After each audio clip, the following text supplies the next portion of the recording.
Chapter number 1 first है, जो हमें आज जूरिस्प्रूडेंस के अंदर उसके लॉ और हिस्ट्री के बारे में जानते हैं। इसमें क्या है कि यह अध्ययन करवाता है कहानी सिद्धांतों का और कानून और विज्ञान के दर्शन का भी। जो it is a study of the fundamental legal principle and it also science of philosophy of law. और नेक्स्ट है कि यह फार्मेसी की एक शाखा है कि it is a branch of pharmacy, जो दवाओं और फार्मास्यूटिक्स से संबंधित कानून और फार्मेसी के बारे में ज्ञान से संबंधित है। Which the deal with the knowledge of law relating to drugs and pharmaceutical and about pharmacy profession. और अब इसकी हिस्ट्री के बारे में जानते हैं। इसकी हिस्ट्री क्या है कि at a first time India chemist shop was open in about 1811 by M.R. Bathgate, who came to Indian with East Indian company in Kolkata. कि भारत में जो पहली बार 1811 में बोथगेट के द्वारा एक केमिस्ट की दुकान खोली गई, जो क्या करती है कलकत्ता में ईस्ट इंडिया कंपनी के साथ भारत में आए थे। उस समय की एक फर्स्ट केमिस्ट की दुकान थी। भारत में आधुनिक औषधियों का निर्माण 19वीं सदी के अंत में शुरू हुआ था। उस समय दवाएं ज़्यादातर क्या करते थे, कच्चे रूप में से निर्यात की जाती थी और तैयार रूप से आयात की जाती थी।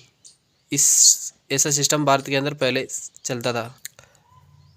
There was no control on the drugs and there for anythings under the names of drugs could be made sold of import. कि दवाओं पर कोई भी प्रतिबंध नहीं था, इसलिए क्या करते थे, दवाओं के नाम पर कुछ भी बनाया जाता था और बेचा जाता था और आयात भी की जाती थी। तो दवाओं के आयात और दवाओं की गुणवत्ता पर कोई प्रतिबंध नहीं था, इसलिए दवाएं मिलावटी और नकली और दवाओं को भारत में प्रवेश मिलने लगा। तो as those was no any restrictions on the import of the drugs, also quality drugs में adulterate and superior drugs have government entry in the India. और इस आक्षेप का सर हारून जफर ने क्या किया, 9 मार्च को एक प्रस्ताव पेश किया था। किसमें, राज्य परिषद में गवर्नर जनरल को दवाओं की गुणवत्ता और मानक की नियंत्रित करने के लिए तत्काल कदम उठाने की सिफारिश दी थी। कि to that effect sir Haroon Zafar moved a relation on March 9 to 1927 in the council of the state recommending to the government to the take such steps may be necessary so as to control quantity of drugs. और औषधि न्याय शास्त्र तदनुसार क्या करते थे, राज्य परिषद में संकल्प को स्वीकार किया गया, यानी कि जो according counselling of state adopt relations and recommending to be the government to take such a steps में नहीं be necessary so at the control quantity of drugs. की जो सबसे पहले प्रस्ताव पारित किया गया था 1927 के अंदर, जो उस प्रस्ताव को स्वीकार किया गया गवर्नमेंट के द्वारा और उसी के अनुसार ऐसे कदम उठाने की सिफारिश दी गई कि जो आवश्यक हैं वही दवाइयों की गुणवत्ता को नियंत्रित किया जाए। As per the recombinate import drugs bill was introduce in 1937 in the लेगिलेंस असोम्बेल टू वांटेड। की सिफारिशों के अनुसार दवाओं के आयात को नियंत्रित करने के लिए 1937 में विधानसभा में आयात औषधि विधेयक पेश किया गया था। This bill did not lessen be prevents about the manufacturers sale of distribution of drugs. कि इस बिल में क्या करते थे, दवाओं के निर्माण की जो बिक्री और विवरण के बारे में कोई भी इसमें प्रावधान नहीं करते थे पहले। और जब से कानून लगा, इस प्रकार क्या हुआ था कि 1940 में विधानसभा में ड्रग्स बिल को पेश किया गया था और ड्रग्स कॉस्मेटिक एक्ट जो है ना 1940 में लागू हुआ था। और वर्तमान में इस ड्रग्स एक्ट में क्या होता है कि 1940 में दवाओं और सौंदर्य प्रसाधनों, आयुर्वेदिक, सिद्ध और यूनानी कंपनियों से संबंधित प्रावधान शामिल हैं। अब हम छोटा सा क्वेश्चन आता है हमेशा, जो उसके बारे में जानते हैं कि चोपड़ा कमेटी क्या होती है।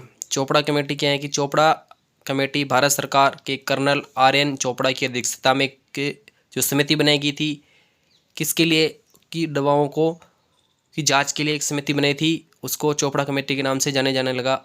1931 में इसे चोपड़ा कमेटी या समिति के नाम से जाने जाना लगा। इसके अंदर क्या क्या थे, या recommended of the Chopra committee, इसके अंदर क्या क्या शर्तें रखी गई थी वो देखते हैं। Central regulations to control drugs and pharmacy, यानी कि दवाओं और फार्मेसी को नियंत्रित करने के लिए केंद्रीय कानून बनाया गया इस कमेटी के अंदर सबसे पहले। और उसके बाद में कि settings up to testings laboratories in the state so as to control quantity of productions of the drugs and pharmaceuticals and also imported drugs, कि सभी राज्यों में परीक्षण प्रयोगशालाओं की स्थापना की जाए ताकि क्या करे, दवाओं और फार्मास्यूटिकल आयातित दवाओं के उत्पादन की गुणवत्ता को भी नियंत्रित किया जा सके। और तीसरा इसके अंदर कानून था कि नियम बनाने में सरकार को सलाह देने के लिए एक सलाहकार बोर्ड की भी नियुक्ति करे, जो दवाएं होती हैं दवाओं के रेट के बारे में, क्वांटिटी के बारे में और अनेक प्रॉपर्टीज़ उसके बारे में जानने के लिए एक कमेटी बनाई जाए, और उस कमेटी से सरकार दिशा निर्देश ले और उसके अनुसार कानून बनाए। To appoint an advisory board to the advise the government in making rules.